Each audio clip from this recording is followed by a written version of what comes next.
Oh, all right, we are live. I need to come up with a better opening than we are live. It just comes. I don't know. It's weird for the audio listeners, but anyways, we're live.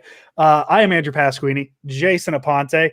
We got Vish Kumaran down below. This is the Sprint Right Option podcast, part of the Blue Wire Hustle Network. Let's just start. Jason, how are you doing today? It's been a week. Haven't talked to each other in a while.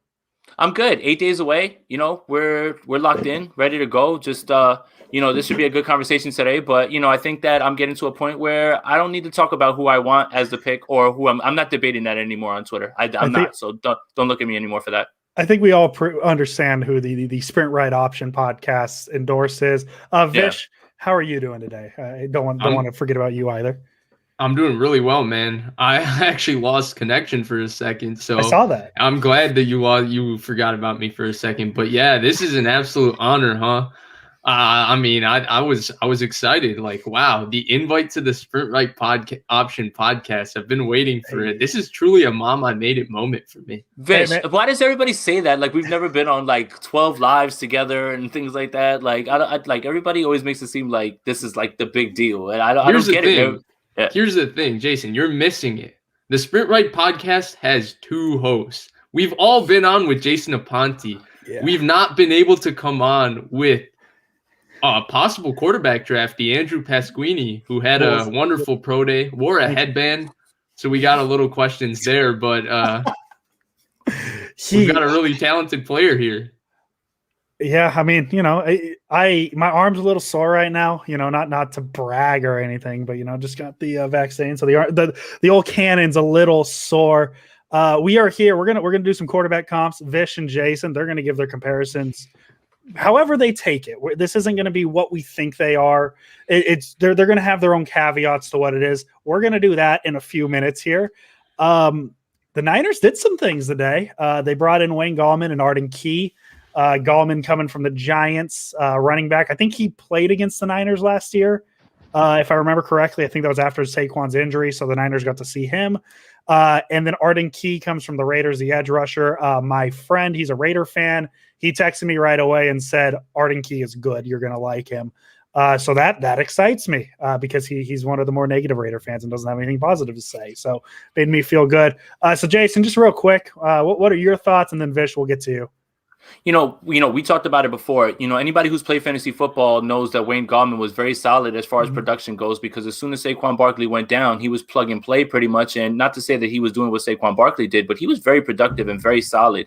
So this is a great move. Honestly, if you want to look at it as in where he fits on this offense, think about it like this. He's better than Tevin Coleman. Much better than Tevin Coleman. I just don't know if he can pass pro like him. I have to dig into that a little bit more. But this is a very solid signing when it comes to Gallman. And we know how this organization views having many running backs. So this is just another great running back to add in there who can be solid. And if he's pressed into duty, you don't feel terrible about it, which is really what you're looking for.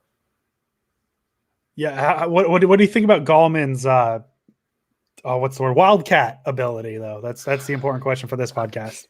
I mean, at this point, it's really not going to be any comparison to Jet, but I don't think that's what he's going to be brought here for. So unfortunately, that's not fair.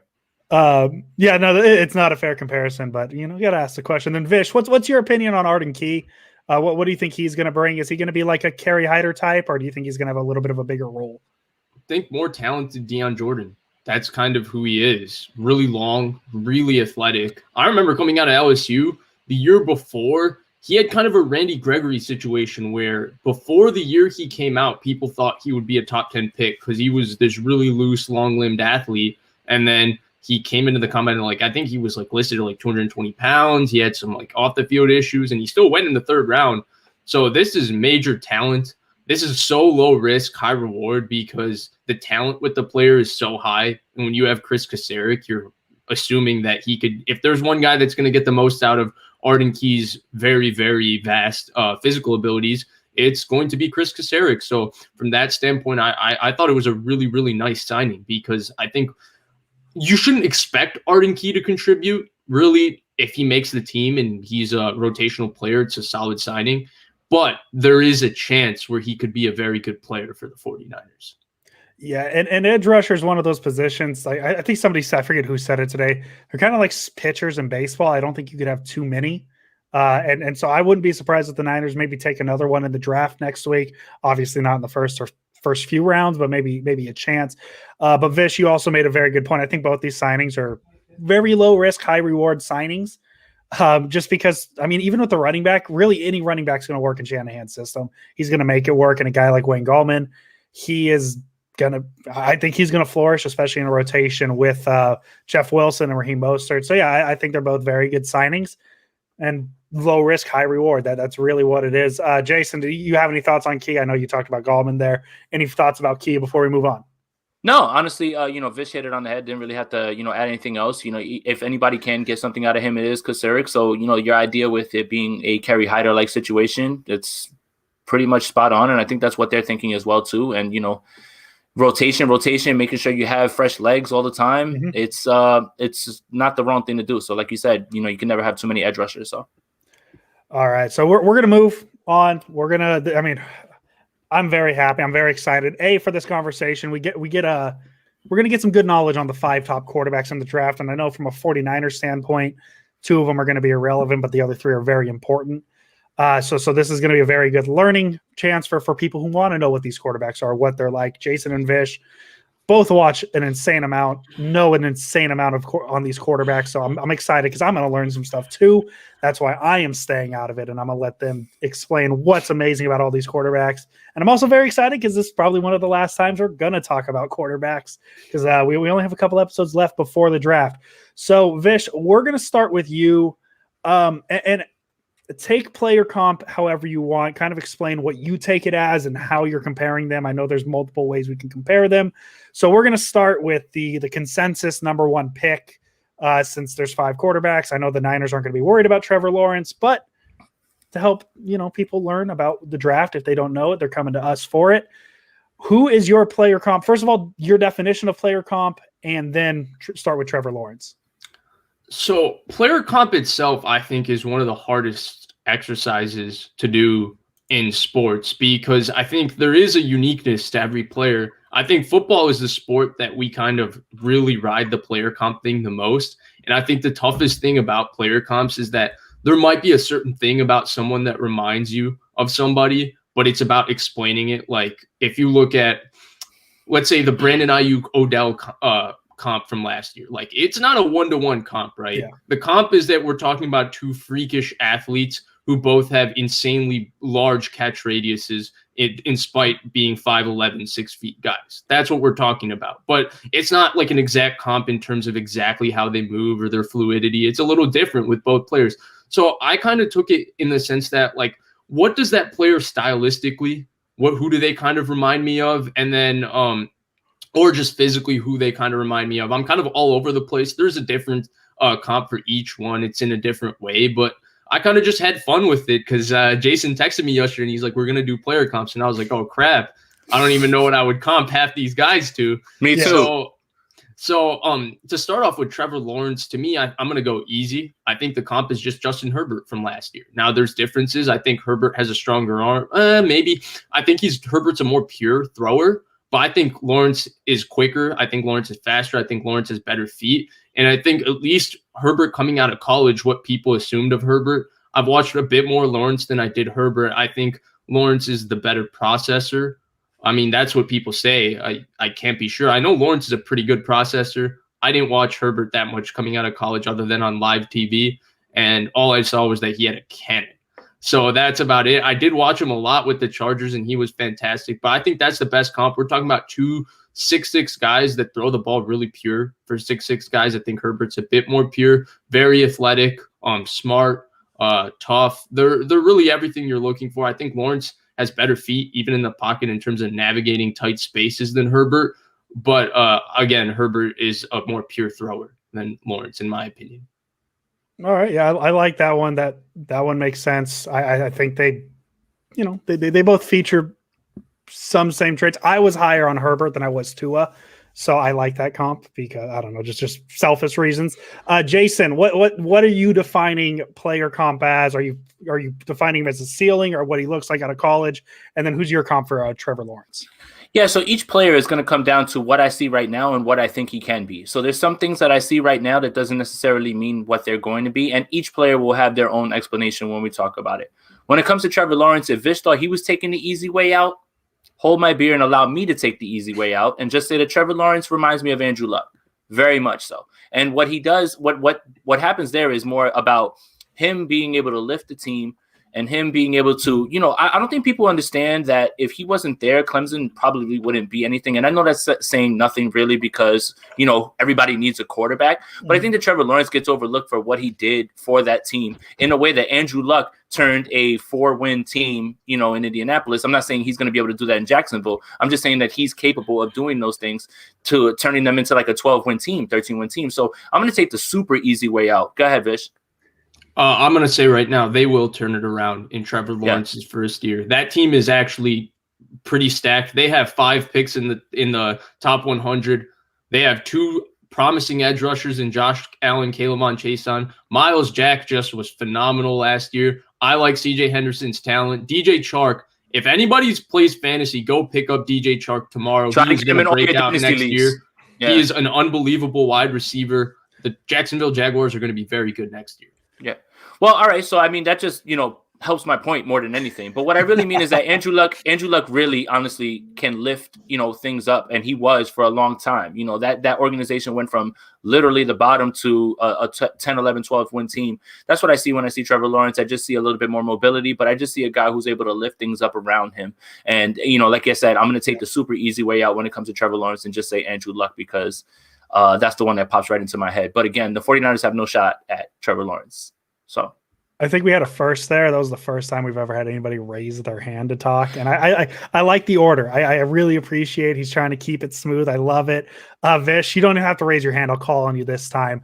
Let's go. Oh, perfect. We're going to move on from the consensus number 1 pick. We don't need to spend much time on Trevor Lawrence. He's not in 49er world. We're going to move on to the consensus, probably number 2 pick, and Zach Wilson, probably going to the Jets. But Vish, who is your comparison for Zach Wilson? So Zach Wilson's a hard guy to comp because there's a lot of different people that he reminds you of. First off, I would say in terms of his play style, I see the Aaron Rodgers comparison, and that's solely the play style in terms of the off-platform ability, the fact that he often throws without his feet set, just the easy power he generates from just flipping his hips and ripping the ball, the super quick release, all the arm angles, I see it. But I don't think he's as gifted as Aaron Rodgers physically. I think his arm isn't as strong, though it's really strong. I think Aaron Rodgers hit a tier that in terms of arm strength. And then in terms of I think he's more explosive than Aaron Rodgers in terms of his first step. But I think Aaron Rodgers was a little more make you miss savvy, where sometimes Zach Wilson just kind of runs into hits and stuff when he runs and stuff. I think Aaron Rodgers had this kind of, especially 2011, 2012 Aaron Rodgers, you couldn't touch it. He had a really magical way of navigating around tight spaces. I don't think Zach Wilson has that. So that's the Aaron Rodgers comp. Physically, I've seen this comp before. I would like to say that I was one of the first people to say it, but I didn't really say it to anybody or in any platform other than private phone calls. But I think the physical best comp is Derek Carr in terms of arm talent, so just their actual ability. Though I think, again, Zach Wilson's a more explosive athlete than Derek Carr. I think the arm is about the same. If Aaron Rodgers is an A+ arm, they're A- arms. So that's where I would bring up the Derek Carr. And then again, Derek Carr is a very quick release. Zach Wilson, very quick release.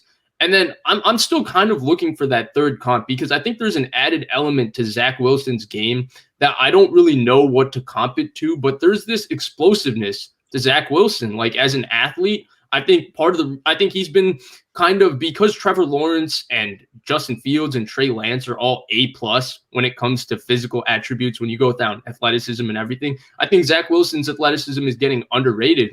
He's a really explosive athlete and he's really twitchy and he can really move quickly. So I don't know the exact comp. I've seen people say Kyler. He's nowhere near that explosive. That's a different tier, but he is a very explosive athlete. I haven't decided on the comp yet, but there's one more guy in there that he's mixed of. So he's if Aaron Rodgers, Derek Carr, and some other twitchy athlete had a baby, you would get Zach Wilson. Would you, with the Carr comparison, because one of the things I like about Carr is he has pretty good mobility within the pocket. He always seems to know where he's at in the pocket and where to move around. Do you see that in Wilson as well, or is it just like more of a physical comp for Carter Wilson? I see it a little bit with Wilson. The thing with Wilson is that if you're being honest to God and objective, it's tough to evaluate Zach Wilson's actual ability navigating the pocket because the pocket is just vast for him. BYU's offensive line was just destroying people, and there were other quarterbacks in this draft who also benefited from great protection, but Zach Wilson did as well. And so so it's really hard to say if he moves within the pocket as well as Carr. I think in terms of just the pure arm talent, in terms of just the strength of the arm, I feel like Derek Carr is the closest. Because Derek Carr has a really, really live and strong arm. Just nobody talks about it. Yeah, Derek Carr is one of those quarterbacks that I feel like he gets lost in the shuffle a lot, and maybe it just has to do with the Raiders being the Raiders. I think if you put Derek Carr on, and this isn't a shot at the Raiders, so like, please don't come at me for it. But like, if you put him on a franchise that feels like they're more competent than giving a head coach a 10-year, $100 million deal, Derek Carr is probably a little more well known. I like that comparison. Jason, who do you have? Well, Zach Wilson. Andrew, I'll actually do you one better, and I will take the shot at the Raiders. First of all, Derek Carr is I think he's been underrated, one, because of his corny personality, and two, because John Gruden and Mike Mayock seem to think that every year, we're going to go for Marcus Mariota, we're going to get Kyler Murray. What the hell are you talking about? Derek Carr is a better quarterback right now than John Gruden is a head coach. I think that needs to be stated. If you're ranking the 32 quarterbacks, Derek Carr will be higher on that list than John Gruden would be if you're ranking the 32 head coaches. So Derek Carr really should be thinking about the new head coach. John Gruden shouldn't be thinking about a new quarterback. That's what I will say about that. And then I'll say one more thing, because I'm fired up, and this is the Sprint Right Option podcast. It's an honor to be on. The Niners would have won a Super Bowl with Derek Carr in 2019.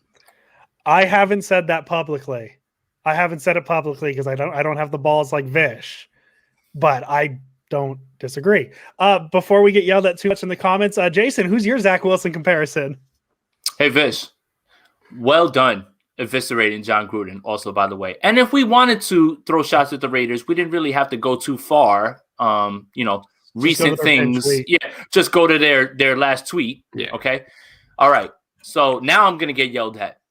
The Aaron Rodgers thing is what I was going to get ready to come here and tell you, because I see it. The same motion, I see it. Same thing you're talking about. Off platform, these throws, they're majestic. You're absolutely right, though. Zach Wilson doesn't have the arm Aaron Rodgers has. I'll tell you what I see. It's going to get me killed. I see Baker Mayfield with a better arm. And I'm talking about the way that he moves and he navigates a little bit, and I think that that's a little bit lost as well, too. I think that just because what's happened with Baker Mayfield and because he was drafted number 1 has kind of taken the shine off of him, and even as well as he's performed this year. But I see a lot of Zach Wilson in him in the way that he plays and his play style, where, the bigger plays are there. They make them, he's much more mild-mannered than Baker. I'm not talking about those things. I just see him as the way sometimes when I look at him and I see the throws, I'm like, there's Rodgers. Like, look at that throwing motion. It's the same thing. Sometimes when I see him navigate the pocket and make moves, and throw the ball downfield, I see Baker as well. So I see Baker with a much better arm. And I see, obviously, Baker with a higher ceiling. I'm not trying to downplay Zach Wilson in any way, but that's just what I see. The Aaron Rodgers stuff is there, but it's not consistent enough for me to just straight up across the board call him baby Aaron Rodgers or baby Patrick Mahomes, because I think that's too much. That's a little bit too far. It's not consistent enough, right? Those throws that are there, they're nice, but JT O'Sullivan just did one of his videos, and I think it was What I've Been Missing about Zach Wilson, and he showed a bunch of positive plays, but he also showed that in those positive plays, he misreads. Wide open reads. And that's something that's there as well. I'm not trying to knock him down or anything like that, but I'm just trying to tell you that every quarterback isn't perfect. So when I look at him and I see him with his athletic ability, obviously he's a better runner than Baker. We're not talking about that either. He's much faster. He's twitchier. But I just see a little bit of Baker in him with a much better arm. And then I see those Rodgers throws that you're talking about. So this one was one of the easier ones to get to. But people aren't going to like the Baker Mayfield comp because they think that that's a knock. And it's not a knock. I'm just saying that I see the way that he plays just like Baker. And he's got a better arm than Baker. And we all kind of know that. Go ahead, my bad. Well, just to touch on Jason's point too, that they're not going to like the Baker, comp. My thing is with these comps is we're not saying that Zach Wilson's going to become Baker Mayfield. It's just coming out of college, Zach Wilson reminds you of Baker Mayfield, and Baker Mayfield was a damn good college player. So I see it more as a compliment than anything else because Baker Mayfield won a Heisman, or I think he did, right? Yeah, Baker won a Heisman. So that's my thing. Vish, go ahead, say your thing. Baker Mayfield, prior to Kyler Murray, prior to Joe Burrow, prior to Mac Jones, had the greatest statistical quarterback season we've ever seen. And then Kyler had a better season, then Joe Burrow had a better season. Now Mac Jones had a better season. The one thing I will say, because I see the Baker thing, I don't even know what it is, because Baker has a pretty explosive arm too, but it's just something about the two of them. It's the way they go about it. It's just something about them, especially Baker in Oklahoma with that. I think it's the confidence, but you see the Baker and the headband and it really kind of slaps you in the face. The one difference I would say with Baker Mayfield, and the reason I went away from that comp is, so for example, the BYU offense, they run a lot of mesh wheel. And the difference I think between Baker Mayfield and Zach Wilson is that Zach Wilson passes up a lot of middle of the field crossing route throws. A lot of other people have mentioned this. A lot of people have written articles about this, but it's there on film too. He passes up a lot of throws over the middle of the field. And the one discerning quality to me about Baker Mayfield when he came out of college was I don't think there's ever been as good a middle of the field quarterback as Baker Mayfield in Oklahoma. And I think that's part of the reason why he went number one overall, because Philly had just won the Super Bowl with the RPO and Baker Mayfield was the RPO king in Oklahoma. So that would be the one thing that made me stay away. But I actually think Baker's a great comp, and I don't think it's a knock at all. Yeah, I was also gonna add, as a headband guy myself, I like the Zach Wilson Baker Mayfield comp. Big headband guy. We got to stick big together. Headband guy. So there's the first two picks of the draft. So now we're gonna get into the territory of, hey, who has the third pick? That team we talk about a lot. So these are the ones that we're gonna dive into. I'm gonna keep the people waiting because I think they're excited to hear the comp for a certain quarterback out of Ohio State. You want to leave him last? Yeah, I'm going to leave him last. We're going to make the people stay. We're going to make them listen. We're going to start with North Dakota State, Trey Lance. Vish, who is your I can't wait for this one comparison? Yeah, I can't wait for this one. This is the hardest quarterback to me to comp easily, because usually when you get a guy that big, right, you're immediately thinking Big Ben, right? That's the easy cop-out comp. But then you think Big Ben and he's a way more fluid athlete than Big Ben. And then you usually think a guy this yoked up, you're thinking like a tighter throwing motion, but this guy is so loose and so natural. And then you're looking at his running ability. Can I comp his running ability to Cam Newton? He's got the same body, all of that. And then you really can't comp him to Cam Newton because he's a way more fluid runner. He's so elusive. So I actually landed on the perfect comparison. And I was really Googling it and finding it. I don't think there is really a good comparison for Trey Lance, but I think Steve McNair really, really takes the cake. I think that Steve McNair is probably the one guy I found online where I was like, oh, yeah, he does remind me of Steve McNair. And Steve McNair was a hell of a player. I think he would have been even better in this era. I think he's one of those guys where I just think he didn't get truly appreciated, you know? He had a co-MVP with Peyton Manning. He was a really, really good player. I think he also had, like Trey Lance, a really, really strong body, really elusive runner, really strong arm. I think that Steve Lance is probably the best comp. And someone brought up Randall Cunningham. I actually considered Randall Cunningham. The big difference to me is I just thought, one, Cunningham was just a leaner athlete. And two, I think Cunningham had a little more make you miss and was just more fluid as a runner. I actually saw, in terms of Cunningham, I saw a lot of what RG3 was early in his career. To me, the comp was Randall Cunningham for RG3. Does Trey Lance have the punting ability of Randall Cunningham? That was epic. He has like a 90-yard punt, right? It was like one of those little shotgun pooch punt things, and it just rolled. Jason, who is your Trey Lance comparison? You're a little giddy. I see you over there. It's tough, man, honestly, because it's so easy and so lazy to say Josh Allen with less experience or say Colin Kaepernick because of how he runs. So I see a little cap. But here's the comp that's really going to raise Vish Kumaran's eyebrows. Ready? I'm ready. I see Ryan Tannehill. Now, same build, same height, same body type, plus athlete, great off play action.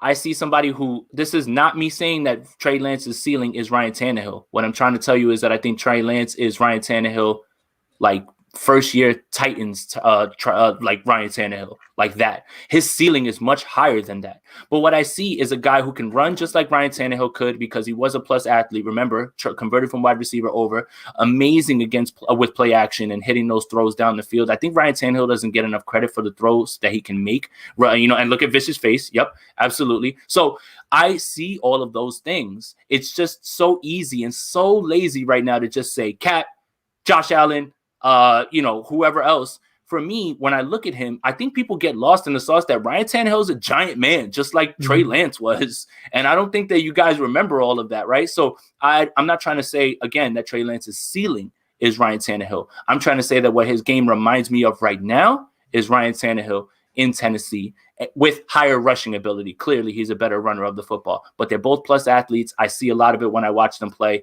and that's not a bad comp at all for Trey Lance, especially day one coming into the league. Vish, talk to me. I know you're ready to go. I actually think that's a great comp. First of all, I don't even think you should put the ceiling thing on there. Ryan Tannehill is a top 10 quarterback in the NFL. So if Ryan Tannehill is your ceiling, tell them the list. You have a really good quarterback, okay? So that's one thing. And two, in terms of offensive fit, like I totally understand why the Atlanta Falcons for the longest time throughout this draft process were allegedly smitten with Trey Lance. Arthur Smith ran an offense for the past 2 years with who as his quarterback? Ryan Tannehill. So I think the fit is seamless. And three, I think that you mentioned it. Tannehill's, I think he's just less exciting than Trey Lance because Trey Lance has a bit more juice. But honestly, I feel like one, Tannehill's arm hasn't gotten enough credit. Two, Tannehill's raw athleticism hasn't gotten enough credit. And three, I would say the thing with Ryan Tannehill, and I'm actually going to use him as a comp for another quarterback in this draft in terms of play style. But I think the thing with Tannehill is that, and I think even he separates himself a bit from Lance, is that Tannehill is an unbelievable down the field thrower. Like the Tennessee Titans don't throw a lot of short passes. It's run with King Henry, and then they're going down the field, and Tannehill's ripping crossers to A.J. Brown and Corey Davis in stride. So Tannehill is a really, really good comp. Keith, we appreciate the donation. And yes, Keith, thank you. Appreciate that. I just don't want to stop people from talking, but thank you for the donations. I appreciate you as much. And Keith agreed with Vish's Trey Lance, Steve McNair comp. And that's the thing I like about these conversations, Jason, because I never thought Trey Lance as Ryan Tannehill. That's just not how as I said, I'm not very good at these comps, but now the way you explain it, the way you said it's like, you know what? Yeah, I see it. I like it. A+ comp. I'm just going to like, oh, there you go. See, that's my favorite comp so far. That's not, I don't think that's my hottest one yet though. So let's keep going. Okay. We are going to go to everybody's, you know, he's very polarizing on 49ers Twitter already, and he's not even a 49er yet. We're going to talk a little McCorkle Jones, Mac Jones out of Alabama. Vish, who is your comp?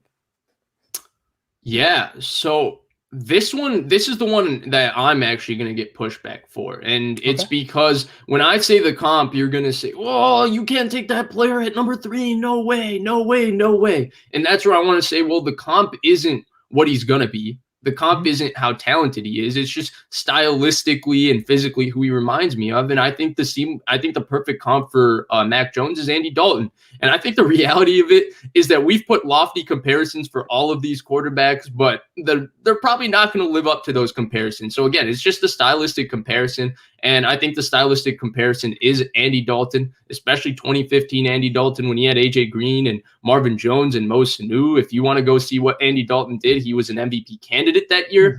And so don't hate on the Andy Dalton pick, but that's really who he reminds me of. And I think he's actually a bit more accurate than Andy Dalton. I know I've seen some people question his placement. I personally thought his placement was really good.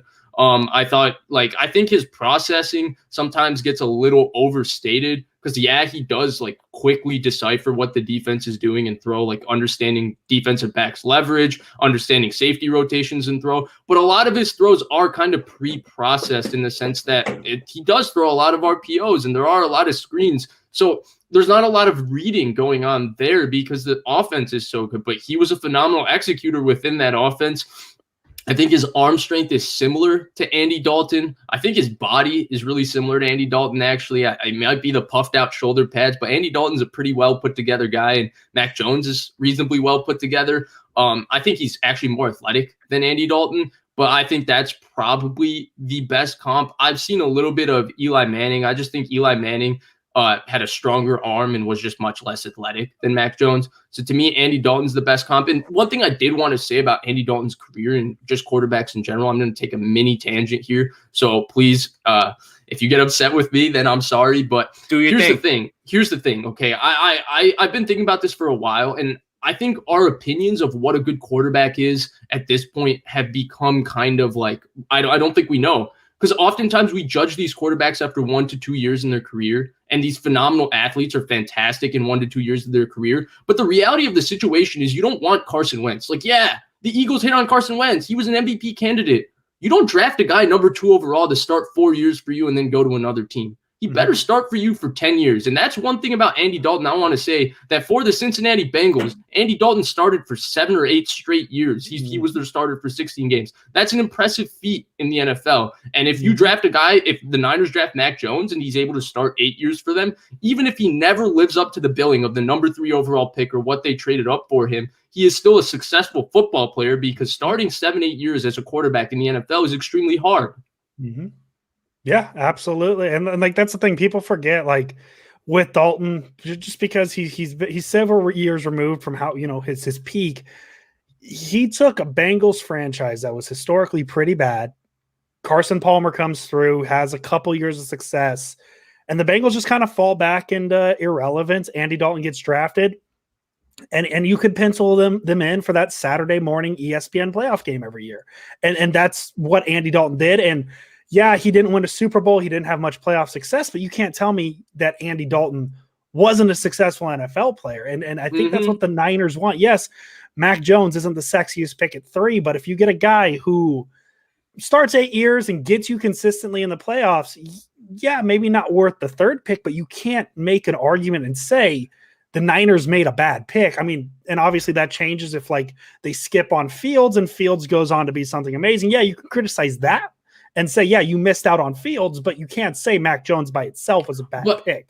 Here's my question, okay? And this is the question I'll ask for anybody who's doubting Mac Jones. And then, Jason, I'm sorry, you need to give your Mac Jones comp. No. Here's my thing, okay? Like, Jason, we've talked off air before. You know how much I love Kyler Murray. Like, I love Kyler Murray. Here's the thing. There's some things with Kyler Murray about winning in the pocket where if he doesn't improve those things, Kyler Murray is so exciting right now. He just won Rookie of the Year. He's a hands-down slam dunk great pick for the Arizona Cardinals. 2 or 3 years from now, I don't know if we'll be looking at it the same way because there might be limitations to his game that get exposed. And where I think with Mac Jones, where he would be a good pick is that, like, yeah, Justin Fields and Trey Lance, because of their raw athleticism, they might succeed year 1 and year 2 and be better than Mac Jones. I have no doubt about that. I think Mac Jones, even though I think he's the most pro-ready in terms of being able to consume an NFL offense, in terms of being successful right away, I think he's going to have the least success because if you see a look you don't know on defense, guess what Mac Jones is going to have to do to learn it? He's going to have to throw an interception because he can't run out of it. He can't make a second reaction play. So the idea is that you hope that Fields and Lance, just turn into, or I would say more so Lance, because I really think Fields is really good from the pocket, but you would hope they turn into Watson and Mahomes, right? Where that development just happens naturally. And by year 3, they're phenomenal in the pocket. They're phenomenal outside of the pocket. But the thing is that it doesn't always happen. You look at guys like Kirk Cousins, Derek Carr, Ryan Tannehill, Andy Dalton. These guys have started 7 to 8 years in the NFL consistently, 16 games by winning from the pocket and doing that consistently. So like Mac Jones, it might not be good, year 1 and year 2, and Justin Fields might be great, but 8 years from now, you might look at it and say, wow, Mac Jones started 8 years in the NFL and he had a solid career from the pocket, and Justin Fields was so good for this short period of time. Well, I don't think that, or Trey Lance was so good for this short period of time, and I don't think this is going to happen, but I'm just saying that. And their careers didn't end up that way. So I'm kind of at a point where, as much as I love the Kyler Murray's and all of that, and I think they're better, obviously, than Kirk Cousins, maybe not Ryan Tannehill, but better than Kirk Cousins, I think he is, and I think he's better than Derek Carr. It's where I'd like to before I make judgments on their careers, I'd like to wait 5-6 years because quarterback development isn't happening in this league. And that's why Ryan Tannehill is going on a second team, and we're like, whoa, Ryan Tannehill is amazing. Yeah, he started 8 years in the league. The game slowed down for him. Yeah, and I like what you say with him being pro ready. My thing with him is out of the 3 guys the Niners can get, I definitely think that Mac has the highest floor, but he has the lowest ceiling. I think the other two, they can knock it out of the park. Mac is just the safe pick, and I like him at 12, not at 3. Hey, Jason, who's your comp for Mac Jones? So I was looking at his film and I was thinking, okay, who does he remind me of? And I saw who he reminded me of, and I was like, you know what, Jason, you're not right. That can't be right. But I want to read you this player and his comp and his draft profile. Okay. Yeah. Accuracy, can put the ball into tight windows, even though he doesn't have the best zip on his passes. This person showed elite accuracy as a sophomore when he won the Heisman Trophy. Completed 67.6% of his passes during his career.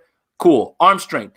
Person's arm strength is good enough. He can't bomb passes like Jamarcus Russell, but it's good enough to complete deep outs. This person's arm is best suited for a West Coast scheme, but that's not to say he should exclusively play in that scheme. Decision-making. Elite decision-maker. Rarely threw the ball into bad coverage. Does a really nice job anticipating routes and throwing it into the receiver's stride. Mechanics. Delivery is slightly similar of that of Phillip Rivers. That's not true. It's a little higher, but this person looks like he likes to push the ball. Pocket awareness, does a great job of feeling the blitz coming in on him, tends to keep his feet planted, and doesn't dance around in the pocket. Size. Optimal height. Final word, person's draft stock is going to ride on how well he tests during workouts. Do you guys want to know what player that is and how I got to that conclusion? The player's name is Sam Bradford. Don't go crazy. Listen to that and tell me that I didn't just read you Mac Jones' scouting report. Yeah. No, that was an unbelievable comp. That was a great comp. Tell me I didn't just read Mac Jones' scouting report. I should have started it by reading that scouting report first, so you think I'm talking about Mac. But I see Sam Bradford, and that's not a knock on Mac Jones because Sam Bradford was a completion percentage king. Do you understand? In the middle of the field, all those same things apply to Mac Jones that he just said about Sam Bradford. It's the same thing. But is Sam Bradford worth pick number 3? In hindsight, now that we know everything after he went pick 1? No. So what did I see? I was like, hey, man, he kind of looks like Sam Bradford. So I was like, let me just look up his profile. His profile is exactly the same thing. It's nothing different. Yeah, if I did that before Mac Jones and we knew we were talking about Mac Jones, you would have said, stop reading Mac Jones' scouting report. That's the comp for me. Now y'all can yell at me in the comments. No, that's a great comp. I'll let Vish talk about it, but you were listing the first few things, and I'm like, is he talking about Jameis? Is he talking about Jameis? And then you said elite decision making on the field. I'm like, oh, he's not talking about Jameis. Vish, what do you think about the Bradford comp? I thought it was a good comp. I really, really did think it was a good comp. Bradford, I actually think Bradford was an okay player. Like, I think injuries really, really got to his career. But if you remember, that Rams team was terrible. And his rookie of the year, I think he won rookie of the year. And they went down to that final week on which terrible team could get into the playoffs, the Beastquake Seahawks or the rookie Sam Bradford Rams. And he looked like a real promising player. I think that's a great comp. I would say I think that's a really good comp, actually. I like it a lot. And Sam Bradford's team in Oklahoma, if you remember the 2010 draft, Jay, the first 4 picks, how did they go? Sam Bradford went 1, and Ndamukong Suh went 2, Gerald McCoy from Oklahoma went 3, and Trent Williams from Oklahoma went 4. So he played on a loaded team in Oklahoma. I'm going to try something here real quick. Vish, who were the top 5 picks in the 2007 NFL draft? Because you just how easily you pulled that off. Jamarcus Russell went 1.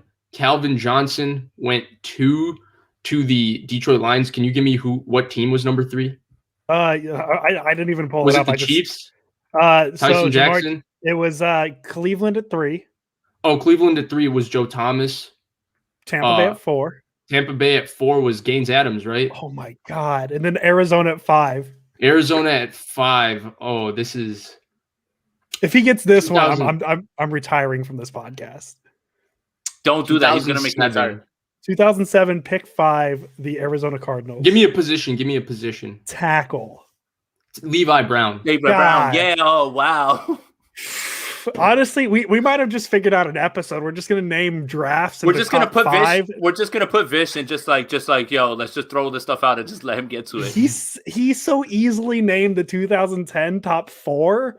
Do you have it up, or did you just do that? No, I don't have it up. I just remember Steel trap. Listen, if you guys ever join a clubhouse with us, like if you're wondering how impressive like Vish is at just remembering things, just if Vish is on the clubhouse with us, just ask him, "Hey Vish, rank your top quarterbacks," and he'll go like 30 deep. It's the same list every time. He never mixes it up. Vish has got it down. I have that one written down. Don't worry. But still, like man, I don't even think I could tell you who the top 5 of last year's draft was. Nope, not even closely. Number 1. Burrow. Burrow. Oh, yeah, Burrow. Chase Young. Who? Chase Young. Okay. Jeff Okuda. Keep going. Andrew Thomas. Tua. Okay. Justin Tua. Herbert. Okay. Eric Brown. Isaiah right. Simmons. We get it. Who was the 87th pick in last year's draft? No clue. I'm joking. No. All right. So now the one everybody is probably here for, Vish. And this will be the last one. Who is your Justin Fields comp? Yeah. So this is where the Tannehill comes in. I think it's Cam Newton meets Ryan Tannehill meets Russell Wilson. That's the comp for me. I think in terms of being a quarterback that can move and the down the field accuracy, that's Russell Wilson-esque. The play style in terms of being tough in the pocket and willing to stand in the pocket looking to throw the ball down the field, that's Ryan Tannehill. The down the field accuracy is Ryan Tannehill. And then the body and the running ability is Cam Newton all the way. Like Justin Fields is yoked. Justin Fields and Trey Lance, I think that's part of the reason both Justin Fields and Trey Lance make Mac Jones look so bad, because Mac Jones has got this dad bod, and Trey Lance and Justin Fields look like they spend all day in the gym. Like they got they're built. Jeez. Like it's sad because I'm also 21 years old, and I'm this skinny Indian guy in Chicago, and these guys are just like absolutely put together at my age. So that's crazy to me. But yeah, I think it's all three of those players. I think offensively, like I've seen a lot of Justin Fields doesn't fit the Shanahan offense. Actually, I say BS to that. I think he fits the same way Trey Lance, fits the Arthur Smith offense. I think that Justin Fields fits the Ryan Tannehill style, Arthur Smith style version of the Shanahan offense. Thank you, Tony, and I agree with that. And I don't even know who LeVar Burton is. LeVar Burton is from Reading Rainbow. You're very young, unfortunately. He was also on Star Trek The Next Generation. Yeah, it's fine. Take a look. It's fine. in a book. All right, Bruce, thank you. Rainbow. Bruce, thank you for your contribution as well. And Matt's got one more real quick. Fields and Lance are superstars now. McCorkle's an out-of-shape slub. It's a no-brainer. This is Trubisky over Watson and more. And I think he's right, absolutely. Thank you guys for the donations. But keep going, Vish. I'm sorry. Yeah, so and I think that if you're asking for what version of the Shanahan offense, I think Justin Fields. Ooh, I read Mac Jones, but Justin Fields fits in. It's an offense like that where you run, and yeah, okay, Justin Fields isn't the greatest in the screen game or the short throwing game. Don't ask him to do that. You have Brandon Ayuk, you have Deebo Samuel, you have George Kittle. You're going to be in 21 personnel, 22 personnel anyway because you just gave a buttload of money to a fullback and Kyle Juszczyk.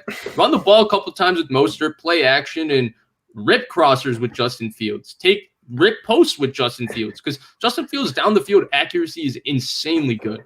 And so from that standpoint, to me, he's Cam Newton meets Russell Wilson meets Ryan Tannehill. Jason, before I get your Justin Fields comp, can you get just to help Vish? Can you give me like a current actor comp to LeVar Burton? A current actor comp to LeVar Burton. This Sacramento legend LeVar Burton. There's like a walk of fame in Sacramento for like the 7 famous people we've had. Really hard to put me on the spot because he's so wholesome, right? And he still has the Star Trek The Next Generation in his background. Star Trek, right? Yeah. That one's hard, man. Oh my God, how are you gonna put me on it? Forget the quarterbacks. This is the hard question. Who can you comp LeVar Burton to? I know is he like a modern? Is he Steve Harvey? Because Steve Harvey does Family Feud. No, LeVar Burton. He's more wholesome. Well, so I know him as Reading Rainbow guy. So that's why I love him. Like I grew up with him and like I just found out you're 21. So like it makes more sense. But yeah, LeVar Burton, Reading Rainbow, Star Trek. I know he's been in other things. Jason, you're Justin Fields comp. I like that LeVar Burton thing. I'm going to come back to that and I'm going to tweet about it, my LeVar Burton comp. Yes. So when it comes to Justin Fields, I see the Cam thing because of the size. I see a bigger, stronger, more accurate Dak Prescott. Okay. when I see him play. When I see him move and the way he navigates the pocket, and Dak knows how to get yards down the field just like Fields will. He just got to stay away from taking those hits. But I see a lot of Dak as far as his accuracy to the levels and being able to hit those deep shots. And obviously Fields has a better arm. Fields is stronger, but Dak is tough, man. Dak takes hits, and he's a guy who's going to stand in there as well too. So there's nothing wrong with saying that Justin Fields is a bigger, stronger Dak Prescott. I mean, I understand that comping anybody to a Cowboy is sacrilege to some 49er fans, but if we're just being objective down the middle, when I see him roll out at times and some of those off-platform throws, sometimes you see Dak do that. He just doesn't have the arm that Fields does. He just is able to put it in a place where, his guys can get it. So I see Dak when it comes to Fields. I know I've seen it in the comments and everything as well, too. I'm glad that other people believe that as well, too, so it's not something out of control. I really thought my Mac Jones one was going to, rip the earth, open with that one. But the Dak Prescott one, I feel like I'm kind of taking the easy way out here with this one, but I see a lot of Fields with Dak. I see just a stronger, bigger Dak, and somebody who can make more throws down the field, and which, 49er fans, if you're getting that version of Dak Prescott, you should be really excited, honestly. Yeah, he's a top 10 quarterback. Yeah. And then people are asking in the comments, and I'll touch on this. The epilepsy thing that came out today, that doesn't change my views on him whatsoever. We've seen, it's not like he just magically got, I don't even know how to word it right, but it's not like he just started having epilepsy. You can't hide that. He's likely had it. Yeah, I don't think it's going to affect it. And honestly, my issue is why does it even need to be put out there? Because the report was he's been telling teams. So this is something teams have known. I'm personally not worried about it. And I'm only touching on, I wasn't even planning to talk on it. We got a lot of people asking about it. That's my view on it. I don't even think it needs to be out there, and B, it shouldn't change anybody's opinion on it. No, and if you think the 49ers didn't know, then I've got a bridge to sell you, over, in San Francisco. How would that slip through the cracks? Yeah. How, if anybody's doing these evaluations? And not only that, when you go to QB Collective, you have to sign some sort of waiver and put all your medical stuff down, right? You're a high school student at that point, and that's not something that just sprung up. So how do you believe that not only forget the 49ers, that this is somehow earth-shattering to NFL teams? I think it just begs the bigger point with what Andrew said. Why put this out publicly? Because it doesn't do anything, really. It just drives the narrative, because I've seen people, well, he's got to be off the board now. You don't think that they knew that before? Come on, that's not smart. I don't understand. I don't understand why it's out there at all. Unless Justin Fields puts it out there, I don't think these are things that you should be reporting about, because these are personal things. And that's where, at 21, as someone that's going to be entering the job market very soon, I'm getting I've always hated the draft, and I've voiced my disdain for the draft to both of you quite a few times on Clubhouse and other places. But I'm getting more and more ticked off with the draft, because I think it's really, really, really stupid. These are personal things. If I was entering the job force, I don't want people putting personal things about me to the public area. Oh, what harm does it do if Dan Orlovsky says Justin Fields has no work ethic, and then comes back and says two people close to him says it's not true? Well, it's irresponsible. You're putting information out about somebody, something that's personal about somebody, in the public domain, and then you're basically allowing millions of people to question that about that person.